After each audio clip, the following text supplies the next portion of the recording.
Texas, the 268,820 square mile state, is home to the second largest population of citizens in the country, with a staggering number of 30,503,301 people and counting.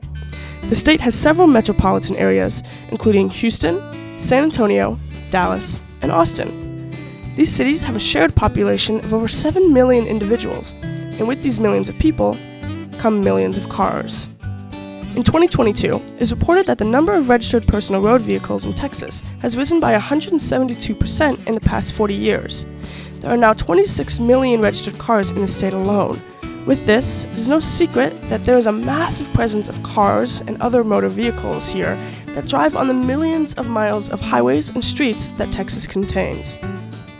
I was born and raised in Round Rock, Texas, only a 20-minute drive from the heart of downtown Austin.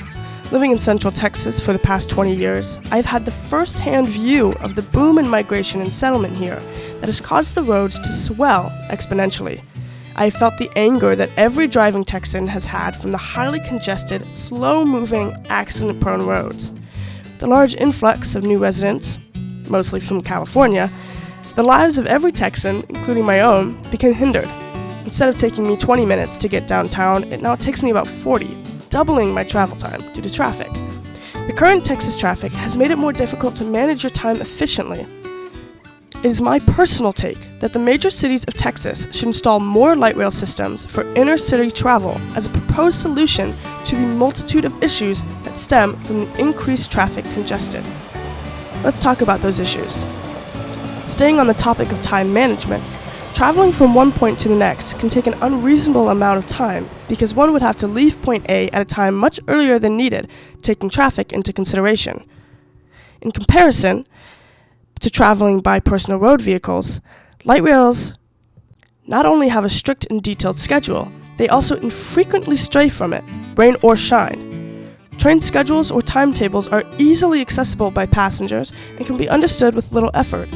An individual may travel without worries of the fluctuation of heavy traffic.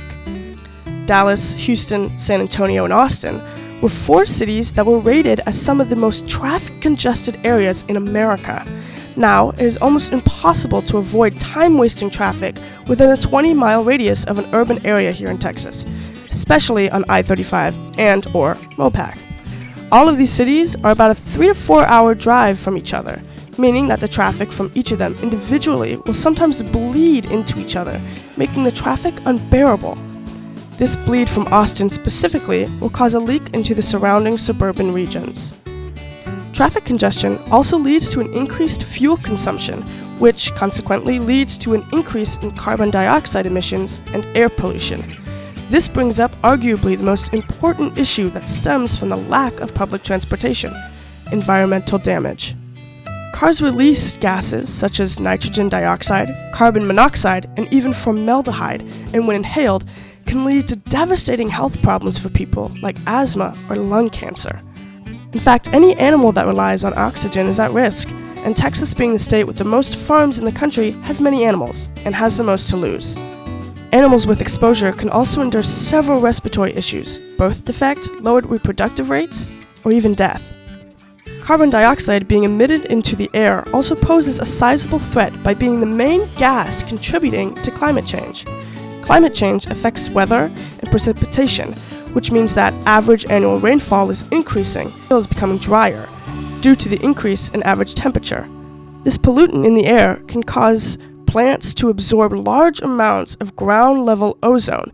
They experienced reduced photosynthesis, slower growth, and higher sensitivity to diseases, potentially harming one of the main aspects of Texas's economy. Climate change also accounts for irregular temperature patterns, meaning potentially unbearably hotter summers, cold fronts that cause a loss of power and water, and unpredictable conditions for farming.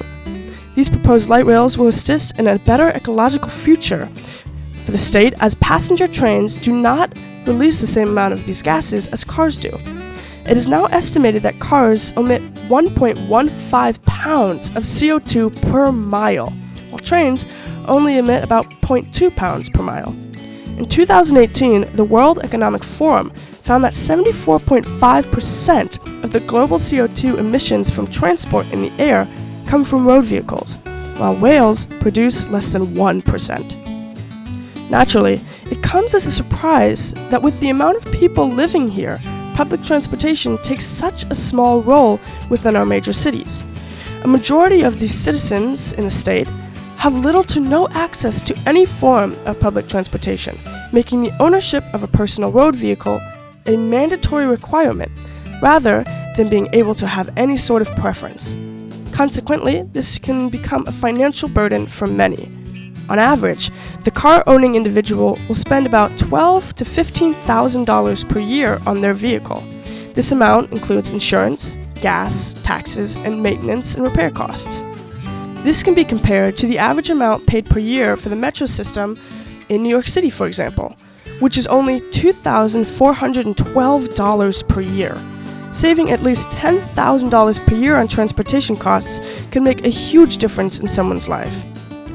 While it is true that the light rails now exist in places like Houston, the proposition of an expansion of their presence to the other booming cities such as Austin is still essential. There is zero presence of beneficial public transportation in this city, even with the large population it has. Every benefit that rails provide will create a more inviting, safe, and clean capital city. Texas, being so large, will need to implement more light rails in all of its major cities to truly make a difference.